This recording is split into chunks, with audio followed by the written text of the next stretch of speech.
Assalamualaikum warahmatullahi wabarakatuh. Jumpa lagi bersama dengan saya Arifik. Oke, hari ini saya akan memberikan review soal KSMO Ekonomi Terintegrasi tingkat MA atau SMA tahun 2021. Sebelum kita berlanjut ke review soal-soalnya,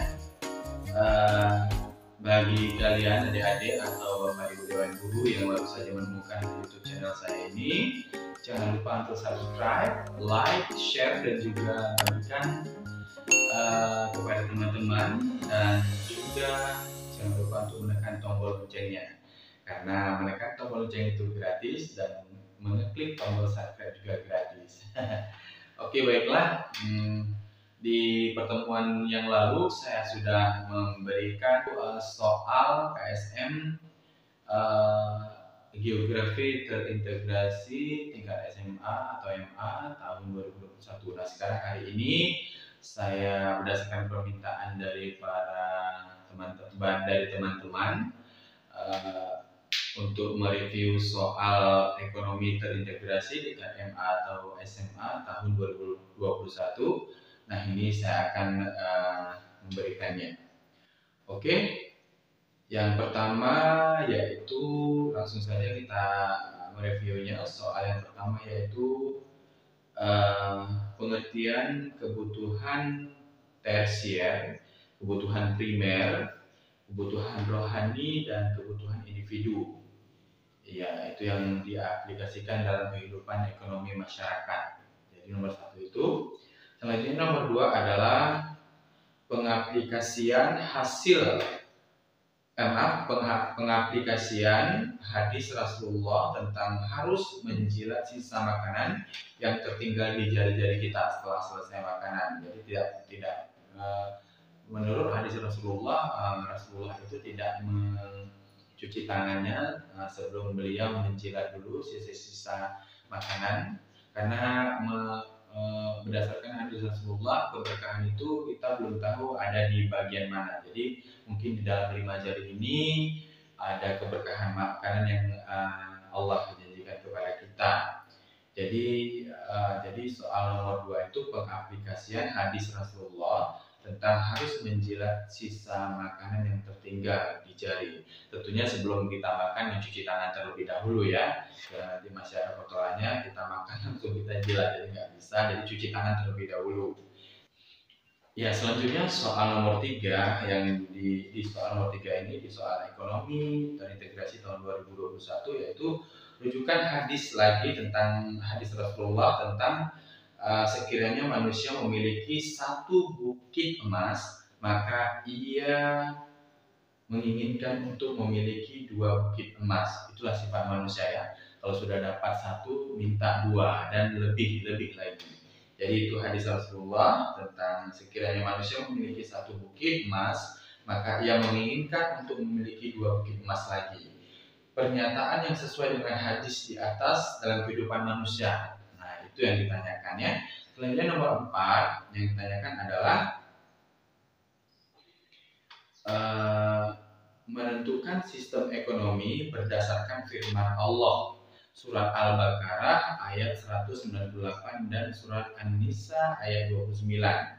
Tentang pengertian dari sistem ekonomi tradisional, sistem ekonomi terpusat, sistem ekonomi liberal, dan sistem ekonomi campuran. Jadi itu soal nomor 4. Soal nomor 5 adalah menghitung fungsi permintaan dengan rumus.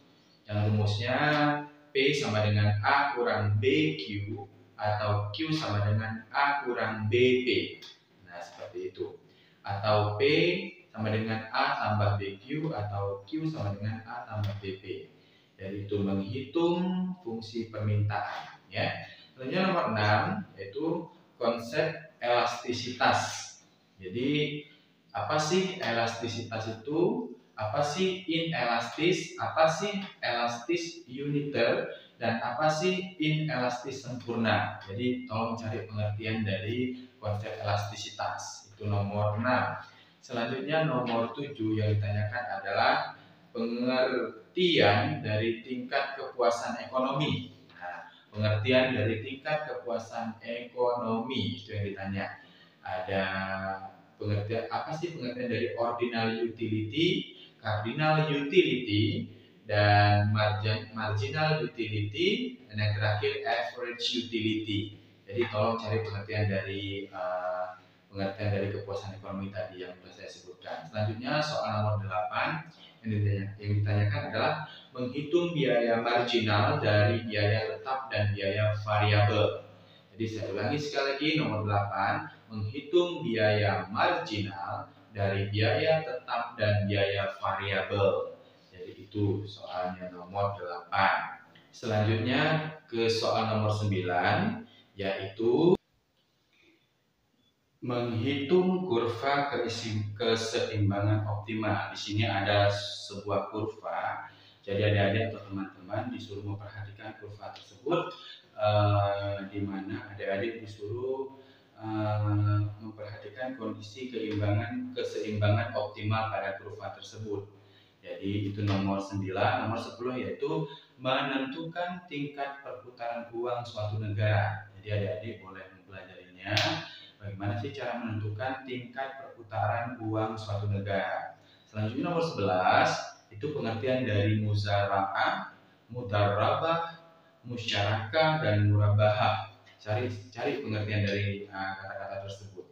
Nah di sini pasti ada yang bingung kenapa sih soalnya kok seperti soal agama? Iya benar, soalnya seperti soal agama karena setiap soal KSMO itu, setiap soal KSM maupun ekonomi, maupun geografi, ataupun matematika, walaupun pelajaran umum, dia selalu dikaitkan dengan konsep agamanya. Karena soal-soal tersebut memang selalu diberikan kepada kepada sekolah-sekolah yang berada di bawah Kementerian Agama. Jadi seperti itu. Jadi adik-adik jangan bingung ya. Selanjutnya nomor 12, pengertian pengangguran friksional, konjungtur, teknologi, voluntary. Jadi tolong adik-adik cari pengertian pengangguran friksional, konjungtur, teknologi, voluntary. Jadi itu nomor 12. Nomor 13, sistem nilai tukar mata uang. Jadi adik-adik tolong cari sistem nilai tukar mata uang seperti floating exchange rate, managed floating rate, fixed exchange rate, dan yang terakhir clean floating rate. Jadi tolong cari pengertian dari sistem nilai tukar mata uang tadi. Selanjutnya nomor 14, menghitung pendapatan real. Bagaimana menghitung pendapatan real berdasarkan ilustrasi yang diberikan oleh soal tersebut. Nomor 15, menghitung jumlah transaksi berdasarkan ilustrasi yang sudah diberikan di soal. Jadi ada ilustrasi, adik-adik atau teman-teman tinggal menghitungnya dengan rumus yang telah adik-adik pelajari. Selanjutnya nomor 16, menentukan ilustrasi yang tepat dari surat Ibrahim ayat 32 tentang kegiatan ekonomi yang berlaku di masyarakat. Yaitu surat Ibrahim ayat 32 yang bunyinya, Allah lah yang telah menciptakan langit dan bumi dan menurunkan air hujan dari langit. Kemudian dia mengeluarkan dengan air hujan itu berbagai buah-buahan menjadi rezeki untukmu, supaya bahtera itu berlayar di lautan dengan kehendaknya. Dan dia telah menundukkan pula bagimu sungai-sungai. Jadi firman Allah, Quran surat Ibrahim ayat 32. Jadi adik-adik disuruh menyocokkan penjelasan ayat tersebut dengan pilihan jawaban yang telah diberikan oleh soal tersebut. Selanjutnya nomor 17 yang ditanya adalah faktor yang melandasi perdagangan Indonesia dengan Jepang. Ya, faktor yang melandasi perdagangan Indonesia dengan Jepang itu nomor 17. Dan nomor 18 yang ditanya adalah bentuk interaksi pelaku ekonomi dalam circular flow of economic activity. Jadi saya ulangi, bentuk interaksi pelaku ekonomi dalam circular flow of economic activity. Itu yang ditanya. Selanjutnya nomor 19 yang ditanyakan adalah berkaitan dengan pendapatan nasional dan pendapatan per kapita suatu negara. Jadi mungkin adik-adik bisa mencarinya di buku ekonomi. Soal ini berkaitan dengan pendapatan nasional dan pendapatan per kapita suatu negara. Selanjutnya nomor 20 yang ditanyakan adalah kepuasan total berdasarkan hukum Gosen 1. Kepuasan total berdasarkan hukum Gosen 1. Jadi adik-adik boleh lihat buku ekonominya. Selanjutnya yang ditanyakan oleh adalah nomor 21, yaitu menghitung fungsi penawaran. Itu nomor 21 di sini. Soal KSM ekonomi terintegrasi tahun 2021. Selanjutnya yang ditanyakan adalah nomor 22, yang ditanyakan adalah perilaku konsumsi dalam Islam berdasarkan surah Al-Baqarah ayat 168. Jadi bagaimana sih perilaku konsumsi dalam Islam berdasarkan Quran surah Al-Baqarah ayat 168. Ya, terus selanjutnya nomor 23, mengamati grafik tercapainya keuntungan maksimum. Di sini ada grafik, adik-adik disuruh perhatikan dan amati grafik tersebut. Yang ditanya adalah tercapainya keuntungan maksimum itu bagaimana berdasarkan grafik ya. Selanjutnya nomor 24 yang ditanyakan adalah pengertian uang dalam konsep Islam. Pengertian uang dalam konsep Islam. Nomor 25 yang ditanyakan adalah menentukan persamaan versi pendapatan dengan rumus. Menentukan persamaan versi pendapatan dengan rumus. Nomor 26 yang ditanyakan adalah menghitung harga jual rupiah dengan real mata uang Arab. Ya, menghitung harga jual rupiah dengan mata uang real. Berapa sih harga jual rupiah itu jika dibandingkan dengan nilai mata uang real? Jadi seperti itu. Nomor 27, pengertian dari kebijakan anggaran dinamis, kebijakan anggaran defisit, kebijakan anggaran surplus, dan yang terakhir kebijakan anggaran berimbang. Itu soal nomor 27. Tolong cari pengertiannya. Selanjutnya soal nomor 28 adalah margin keuntungan bank syariah.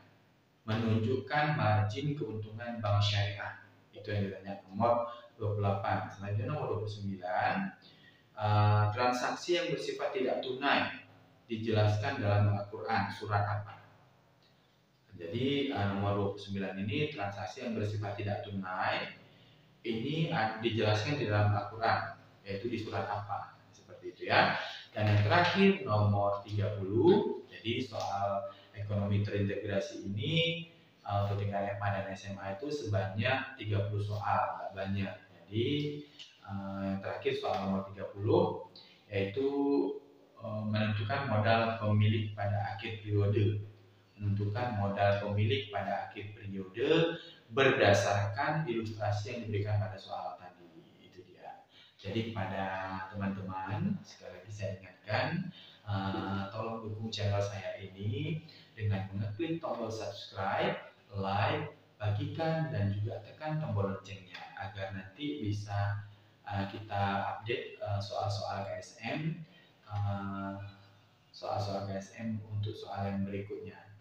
Jadi terima kasih atas kunjungannya dan perhatiannya. Wassalamualaikum warahmatullahi wabarakatuh.